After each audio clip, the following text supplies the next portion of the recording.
They shared the war dance with their relatives amongst the Ponca Nation. When they relocated to Indian Territory, present-day Oklahoma, they brought that war dance with them.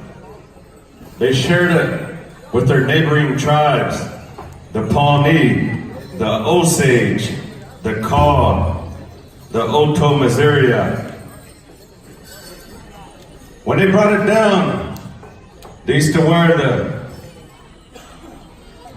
the eagle feather bustle. At that time,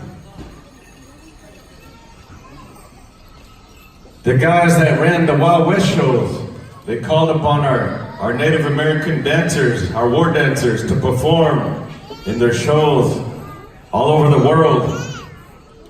Later on in history, the government, they did away,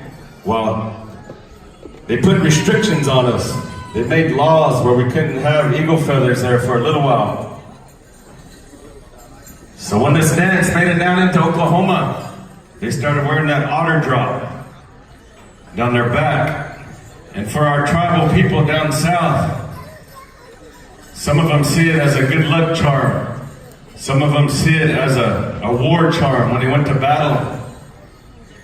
Today we have ceremonial dances called Ilonska, Hirushka, Iloshka. It's a tail dance. It's a man's dance. There's times when we have close to 300, 400 dancers under one arbor. And it's a sight to see. All those dancers wearing their bells, making a beautiful sound. Their eagle feathers. To see that dancing around the drum, it's a beautiful sight. But I wanted to share a little bit of that history with you. So at this time, we're going to turn over here to Wild Band of Comanches for song number 1. Anytime you're ready there, gentlemen, let's make them dance. Good job.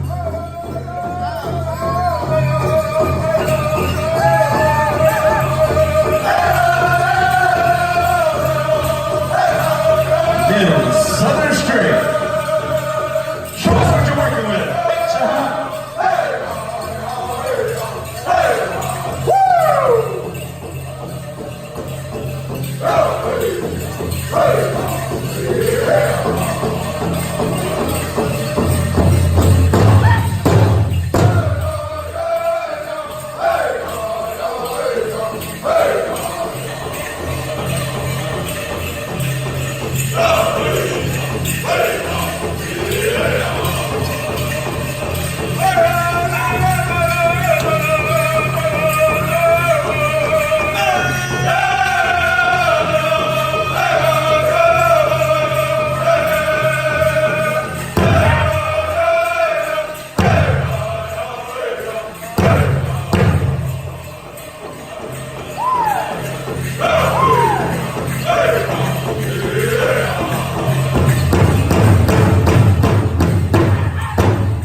grandfather by the name of Abe Conklin from the Ponca Nation. One time I was sitting there in Goodeagle at a tail dance ceremony, and he shared a story with me. These straight dance sticks that you see these gentlemen holding, at our ceremonies, only the tail dancers were allowed to use them. He told me what it represents. Long ago, when our warriors left the battlefield, those enemies that were laying on the battlefield, they would send tail men in there to make sure they were done. If they weren't done, they would use their own sabers on them to finish them off. Today, that's why we use these straight dance sticks. Tail dancers are allowed to use them. That's what that represents. With that being said, Wild Man and Comanches, take it away. Thanks, y'all.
Southern street dancers, come on over here, gentlemen, and line it up.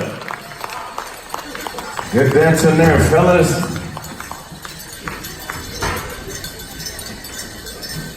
All right, here's how it's gonna work out.